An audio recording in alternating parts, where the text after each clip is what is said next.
And I sincerely hope that we'll now come next year as well with our 3-year-old. So it's sort of like family relationship with your country now. But thank you for the hospitality, and thank you very much to the two host organizations for arranging this very much, very needed conference at this point in time. Before I tell you about what our mediation center, our alternative dispute resolution center has been up to in Pakistan, I'd just like to present a little bit of context. The majority of countries that are being represented here are former colonies, and we share a lot of the problems which have added to this need to institutionalize ADR in our country. So, just a bit about our center, I'll come to that in detail. We're probably the youngest center here. We were established approximately 11 months ago. We're maintaining a success rate of approximately 70% in the mediations that we've done so far. We're based in 3 jurisdictions inside Pakistan, and we have an international national pool of domestic as well as international ADR practitioners. But just to begin with the problem, these numbers haunt us. They don't let us sleep at night. Pakistan currently faces a case pendency of approximately 2.4 to 2.6 million cases in all of its courts, and the total sanctioned strength of the judiciary is 4,000 judges. And out of those sanctioned strength of 4,000, we currently only have 3,400 judges. If a junior civil judge in Pakistan on average has a cause list of 100 cases a day. So you can very well imagine they're still running this system, but it's a task which is almost humanly impossible. So credit to the judiciary for still sort of pushing this very overloaded vehicle. On average in Pakistan, it still takes approximately 15 years for a civil case to be resolved. And you can very well imagine how that if that doesn't bear well for our access to justice or our ease of doing business ranking. This is why you haven't heard about Pakistan in the international investment front. Dispute resolution is a fundamental part of attracting foreign investment. How secure is your money when you bring it to a country? How secure are your dispute resolution mechanisms? So we've been struggling with this, but I'm very happy to report that 5 years ago it did become a priority, and we'll talk about that. So even in the, if I was to go back, even in the Supreme Court of Pakistan, which is the appellate court, we see year on year the number of cases pending increasing, because the cases being disposed by the Supreme Court are actually less than the cases being instituted. So we're fast approaching bottleneck, and we've realized that alternative dispute resolution is the only way to get out of it.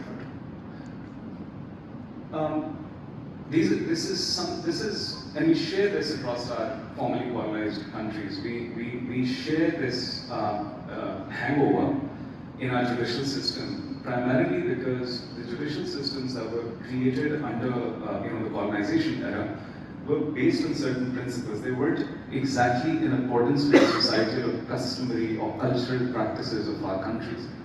They were too procedural in nature, too rigid in nature. They were very, very professionalized, over-professionalized. Justice was only in the hand of the lawyers or the judges. However, experience has shown that a community elder in a village is just as equipped to deliver justice as a judge or a lawyer. And then they were too regulated, they were too interventionist, and we saw those hangovers being experienced whenever we had, let's say, the Arbitration Act or the Mediation Act. The court intervened or tried to intervene in the process. So something that we're battling in Pakistan is how to ensure that this interventionism goes away. And finally, and this is something that's very close to my heart because I experienced it, it does not respect the wisdom of the disputing parties to settle the dispute. It does not respect the dignity of the disputing parties to come up with their own settlement or to choose their modes of dispute resolution. So, with all of this said, in Pakistan, and I'm sure in your jurisdictions as well, these are 5 fundamental things that matter to a disputed party when they choose a forum for dispute resolution. Enforceability of decision, time effectiveness, cost effectiveness, confidentiality, and finally, you want the problem to be resolved, you do not want the relationship to go sour. After 15 years of litigation, the problem might or might not be resolved, but the relationship definitely gets sour. So we don't want to do that to our investors, we don't want to do that to our disputants.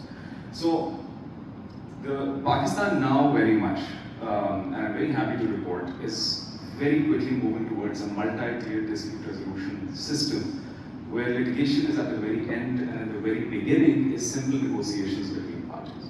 And then everything in the middle, mediation and arbitration, is now backed by very, very good laws that have already come out or are going to be coming out soon. So mediation in Pakistan is a provincial subject. I'm happy to report, will inshallah be signing the Singapore Convention on mediation very, very soon. We're working very closely with the Ministry of Foreign Justice to do this. Once that happens, we might have to move towards a federal mediation law, but for now we have provincial laws.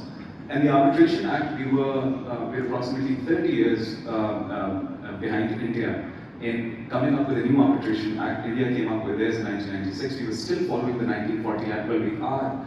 But the Ministry of Law and Justice has now tabled a bill, a revised Arbitration Act, to the Parliament, to the National Assembly. And we will now be looking at an Arbitration Act that is international looking, that is as little interventionism from the court as possible, and will give a lot of opportunities to foreign international arbitration centers, ADR firms to come to Pakistan and practice.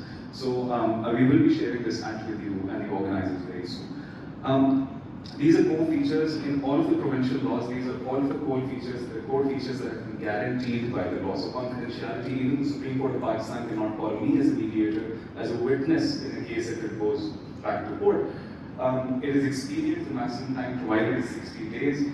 A regulatory mechanism to ensure the quality of mediators has been established, and the minimum benchmark that has been set is that a mediator will only be able to be recognized and notified by the government if they have 40 hours of training recognized by the International Mediation Institute or the CMC.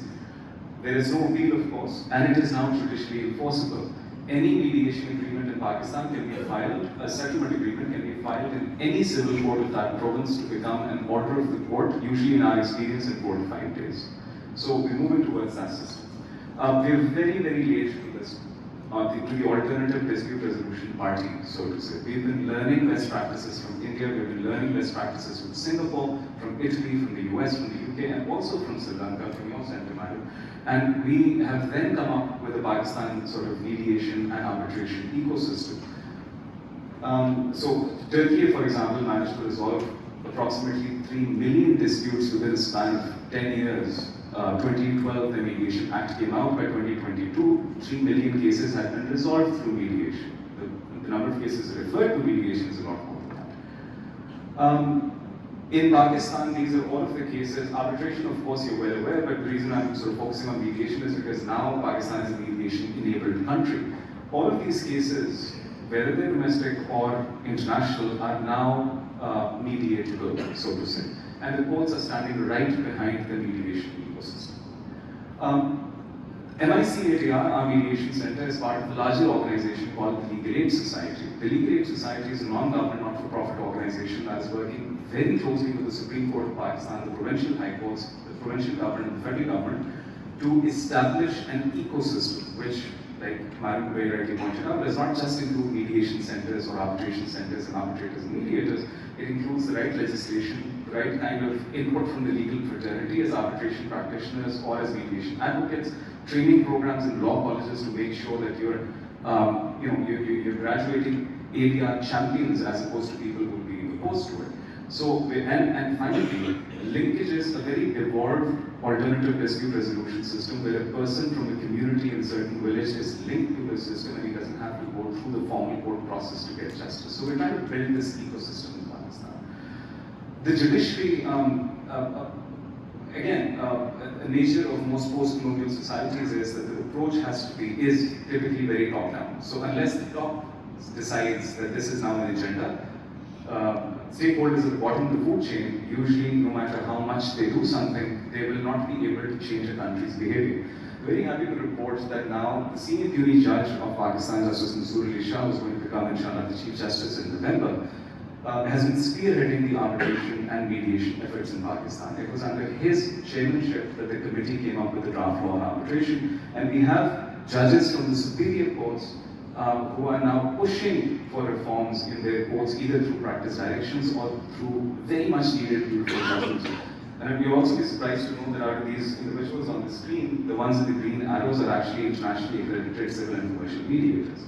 And they were trained back in 2004 and 5 and 6 because they understood where Pakistan has to go, as a country in terms of its promotion of alternative dispute resolution.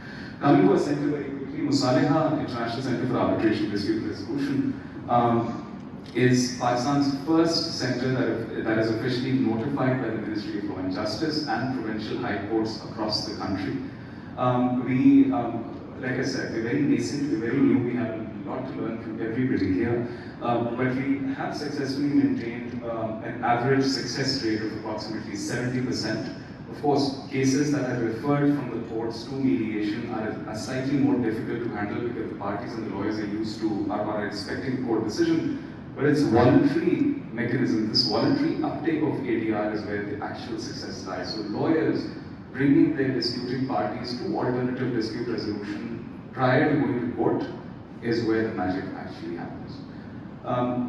We have an astonishingly credible professional board of governors that are guiding us, members from the business community, the academia, former chief justices, former judges of the Supreme Court of Pakistan, vice presidents of chambers of commerce.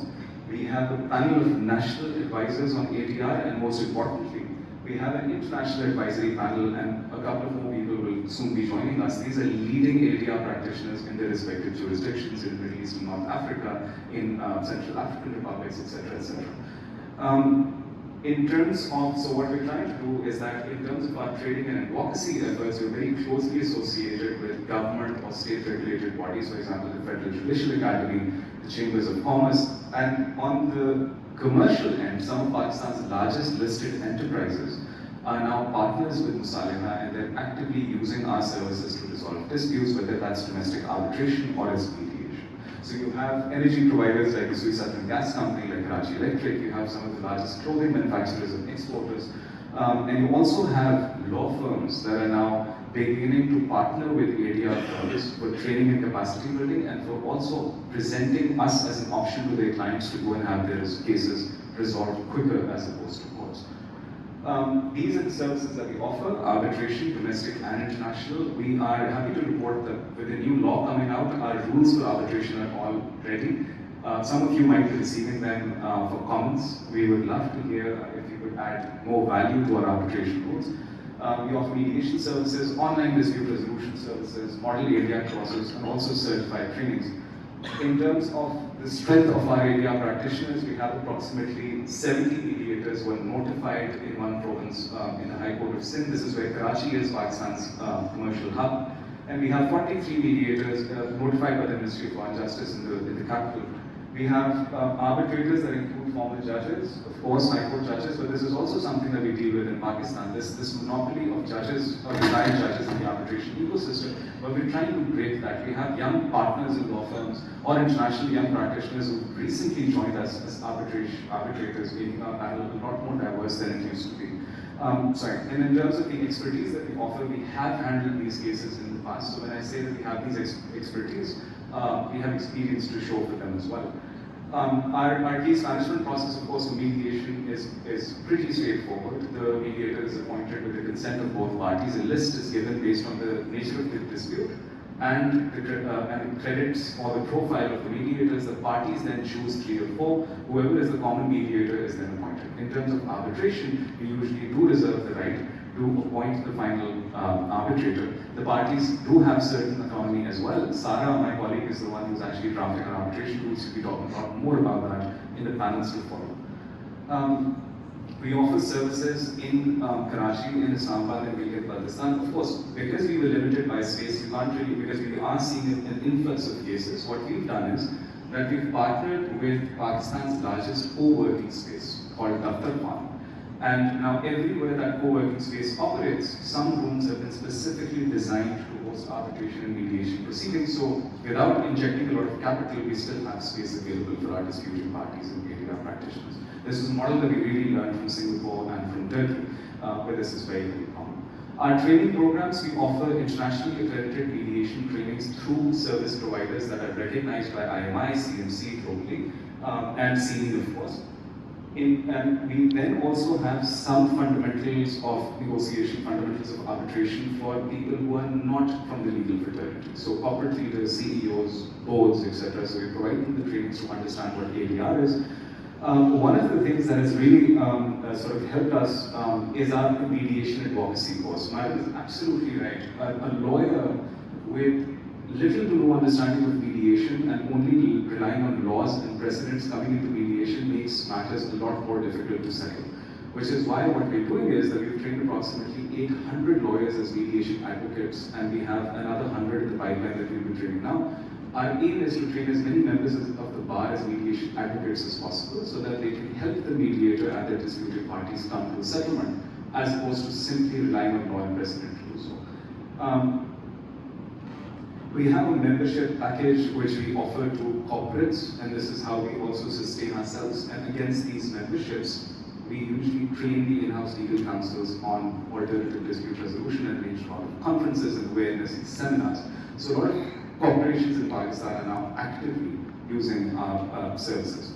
Our fee schedule is of course determined by the value of the dispute. It's a certain percentage, but in Pakistan the mediation services that we offer, the cost is peanuts as compared to what corporates would usually have to do, would have to pay in arbitrations, and also in terms of real-time value of money is nothing when you compare it to 15 years of litigation.